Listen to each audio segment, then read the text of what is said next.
Welcome to another episode of Clare's Kitchen. I'm Claire. And I'm Bryn, Clare's sous chef and chem confidant. Today, we have a special episode where, as we cook, we will share the different states of matter as it pertains to the food to you. We will be making fusilli with pesto, sauteed mushroom, and our showstopper, apples with peanut butter and a drizzled chocolate sauce. So, come on in and let's get started.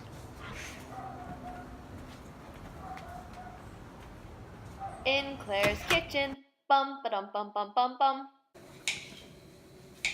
So, let's get into the first step, which involves boiling the water, which, if we were to be specific, that would be at about 100 degrees Celsius or 370 Kelvin.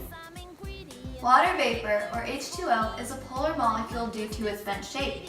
Once water is boiled, as it is being here, the water uses the energy transferred from the heat to break the hydrogen bonds. The evaporation process, or vaporization, of water causes the bonds to break apart and become a gaseous form of water known as water vapor, which is the steam. Once the water is boiling, it's time to add your pasta. In our case, we chose a 100% organic whole wheat fusilli, available at Whole Foods.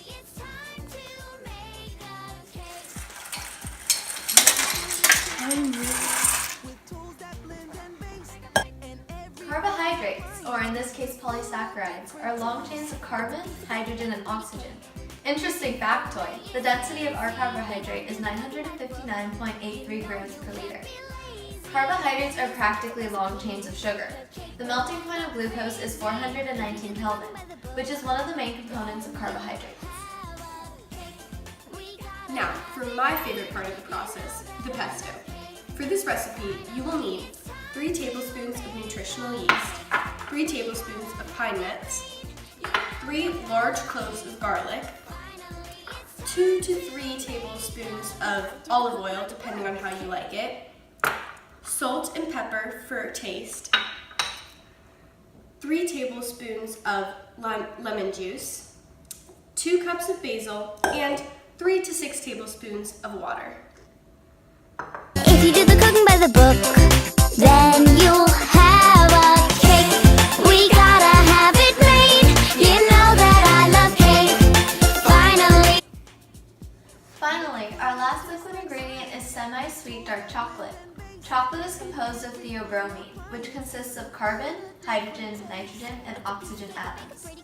Much like caffeine, theobromine acts as a stimulant. However, caffeine mostly affects the central nervous system, whereas theobromine impacts the smooth muscle.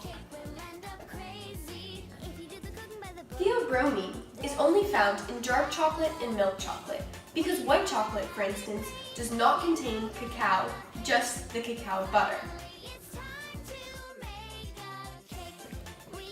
Here, you can see the difference between solid and liquid chocolate. The molecules in the liquid chocolate are more spread out, whereas in the solid chocolate, they are condensed. Taste the cacao. That's all for this episode of Clare's Kitchen. Join us next time when we explore eating Try Guys vegan style for a week. You better be ready for that tempeh fried chicken. Easy, you gotta do the cooking by the book. You know you can't be